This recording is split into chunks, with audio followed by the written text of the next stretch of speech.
जोंनि गेदेर बासायगिरि प्रभु जिसुनि मुङाव बयनोबो आंनि अननाय आरो खुलुमनायखौ हरनाय जाबाय।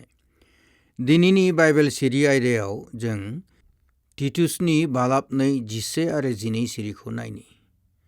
बेयाव बेबायदि लिरनाय दं, मानोना इसोरनि दयाया बयबो मानसिफोरनि बासायजानायनि थाखाय नुजाहोजाबाय आरो बियो जोंखौ फोरोङो।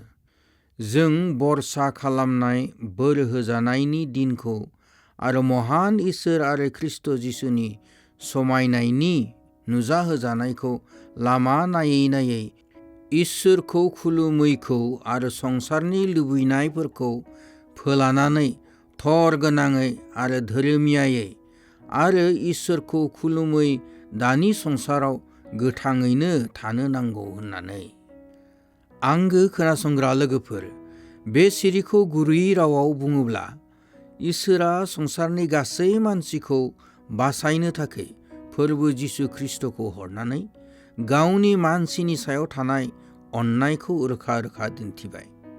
इसोरा गावनो ख्रिस्ट'नि महराव मानसि जानानै जोंनि पापनि बेसेनखौ क्रुस दंफाङाव थैनानै होबाय आरो जोंनो बासायजानायखौ होबाय, जायनि दारै जों पापनिफ्राय खारग'नो हाबाय आरो जोबनो गैयै जिउखौ मोननो हाबाय। मानसि हारिया इसोरनिफ्राय गोजान जानायनि मोननो गोनां बान्था नोरोखनि सास्तिनिफ्राय बोखांजाबाय, जाहाथे मानसिया जोबनो गैयै गोजोननायनि जिउखौ मोननो हायो। इसोरा अनसोग्रा।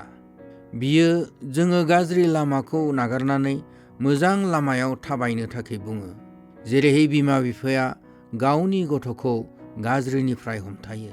उन्दै समाव बे गथ'आ साननो हागौ, आंनि आइ एबा आफाया मानो मावनो होआ, थांनो होआ, नाथाय बेनि गुदि जाहोनानो जाबाय अननाय। अननानै बादा होयो जाहाथे गथ'नि गाज्रि जाया। आंगो खोनासंग्रा लोगोफोर, इसोराबो जोंनि सोरगोनि बिफा जानायखाय बियो जोंनि मोजांखौ लुबैयो।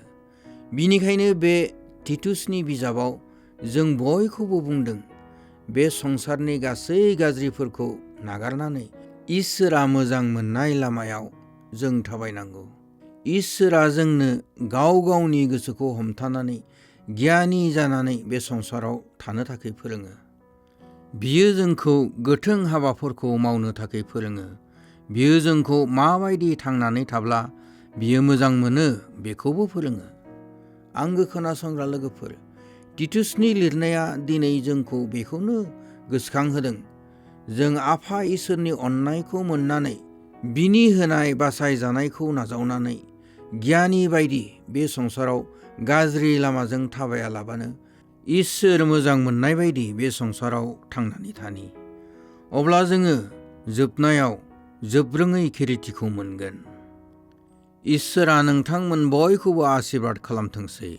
आरज खालामनि। अ जोंनि सोरगोआव थानाय आफा इसोर, दिनैनि बे बाइबेल सिरिनि थाखाय नोंखौ हामबाय होनो। जोंनि खोनासंग्रा बयखौबो नोंनि अननायखौ गोसोआव लानानै गाज्रिनिफ्राय गिदिंनानै गियानि जानानै नोंनि मोजां मोननाय बायदि लामायाव थाबायनो थाखाय नोङो बोर होदो। बिथांमोननि जिबनखौ गोबां आशीर्बाद खालामदो। जिसुनि मुङाव बिनाय जाबाय। आमेन।